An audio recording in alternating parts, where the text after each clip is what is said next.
I'm going to do a very specific play because it's all about the Okay. numbers you're given. And I feel like the earned runs prop on Bobby Miller is very low here. 1.5 earned runs, juice to the over at -145.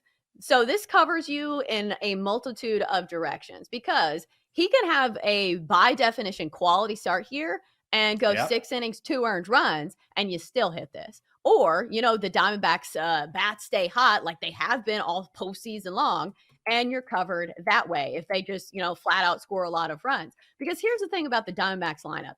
I know that they are the underdog, the big underdog in the series, but they've Mhm. gone toe to toe with some of the best pitchers in all of baseball. Corbin Burns put up a 4 spot on him in the first game against the Brewers. Freddie Peralta, one of the premier strikeout artists in all of baseball, put up a 4 spot on him. And then we saw the damage that the Diamondbacks imposed on Clayton Kershaw the night before last night, on Saturday night, where they didn't even let him get out of the first inning. So the D-backs bats real hot right now. And also, I think the Dodgers need some added length from Bobby Miller here because Clayton Kershaw did not go deep in the first game of this series. Also had to use 5 other pitchers. So they're going to need some length from Bobby Miller. I think they leave him in a little bit longer, and I do think he gives up at least a couple of runs to this red hot Diamondbacks lineup. Yeah, I love the Dodgers here. Love the Dodgers on the first 5 money line. Like the Dodgers on the full game money line. I'm going to be playing it right now. It's still at -155 at BetMGM, so that's going to be my call. It's going to be my best bet of the day, and we continue to see this number get juicier and juicier at different places. I cannot believe in Zach Gallen in this spot. I think this is a bad spot for him, and the reason why is he has faced the Dodgers twice this season in this very same scenario, not in the playoffs, obviously, but on the road, and he has gotten crushed each and every time. 11 earned runs in 10 innings. So sometimes you just don't match up well against a particular lineup. And now I think that gives an even bigger advantage to the Dodgers lineup because they've seen him. They know what to expect. Now, I guess there's always the possibility that Zach Gallen steps up and performs the way he is capable of performing. But you go back to the regular season, Chelsea, it's not really strange for Zach Gallen to struggle away from the desert. So his ERA on the road is almost 2 full runs higher. And I have to say, Phillies just look so good right now. If I'm going to lay a buck 55, and we'll get to the Dodgers Diamondbacks game because I'm going to lay a buck 55 with the Dodgers, I am not laying a buck 55 with the Braves just because of how good the Phillies look right now. No, it doesn't make sense to me because this is a Phillies team that's coming in with all of the momentum, an Mhm. October tested lineup, and they've got their best pitcher throwing today. Zack Wheeler has been a staple for the Phillies throughout the postseason, and so far this season, he's 1-0 with a 1.35 playoff ERA. Then you look at the other side, Max Fried. He is somebody who feels like he looks really good in the regular season, Yeah. but I'm not sure if he's somebody that I want to trust in the postseason, especially when the Phillies hit him up last season, where he only lasted 3 1/3, gave up 4 earned runs and 6 runs overall, and only struck out 2 in a loss to the Phillies last year. So this is just not the matchup where I feel like the Braves have the upper hand. Although, doesn't it feel like at some point we're going to see the Braves lineup come back to life? They're too good not to. They have the best, I feel like, 1-2 punch in all of baseball with Ronald Acuna Jr. and Matt Olson, the RBI kings of baseball here. So eventually we're going to see something from that offense. I just don't like the pitching matchup here. It seems crazy that the Braves would go down 0-2 in the series, but this is price dependent. I think you are getting a very good Phillies team at +125 here, and that's the way that I would lean. Phillies on the money line, +125.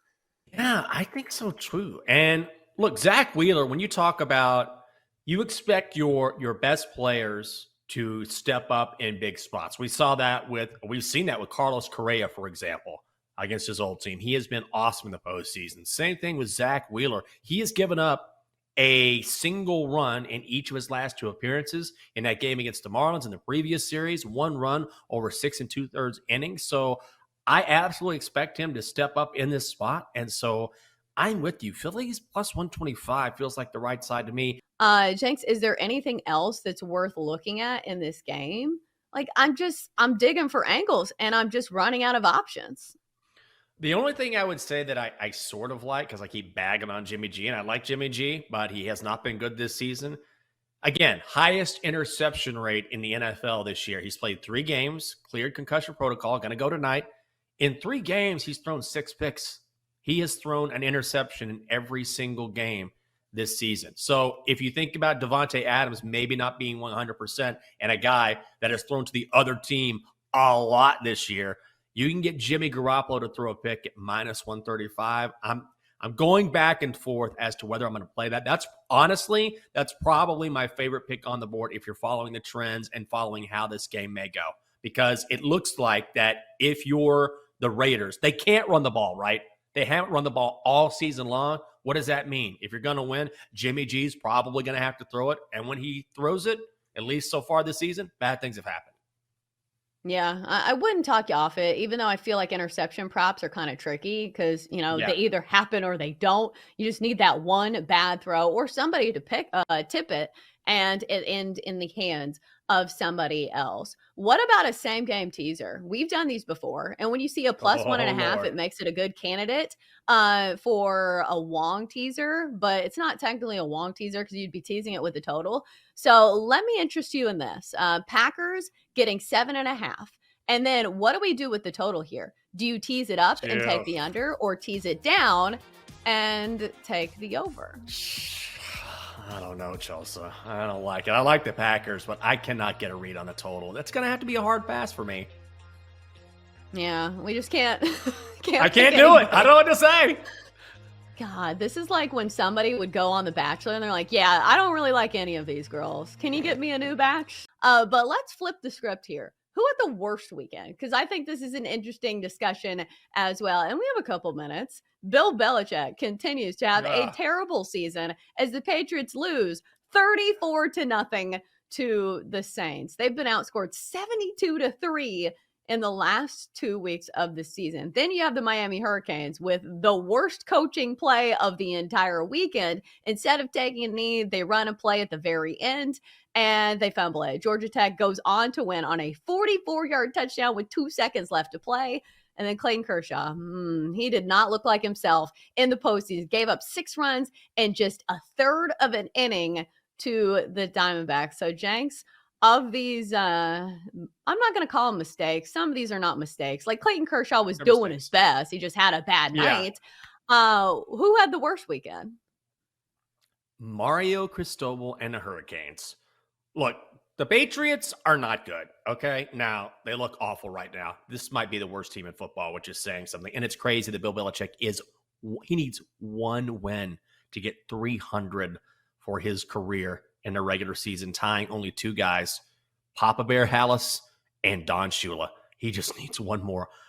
He's going to get it, hopefully. But here's the thing. Mario Cristobal had one of those mistakes for the ages where anyone who knows football, I love when people say, oh, you clearly didn't play football. You don't have to play football to know that when you can kneel down and run out the clock, that's what you do. That is football 101. That's football 100. You know that before you even go into the basic football class. And the fact that they decided to hand it off and the fact that he's done this and did it before at Oregon and lost a game is inconceivable to me. That's a fireable offense. It is the Miami Hurricanes, 19-point favorites, and that's how you lose? Come on.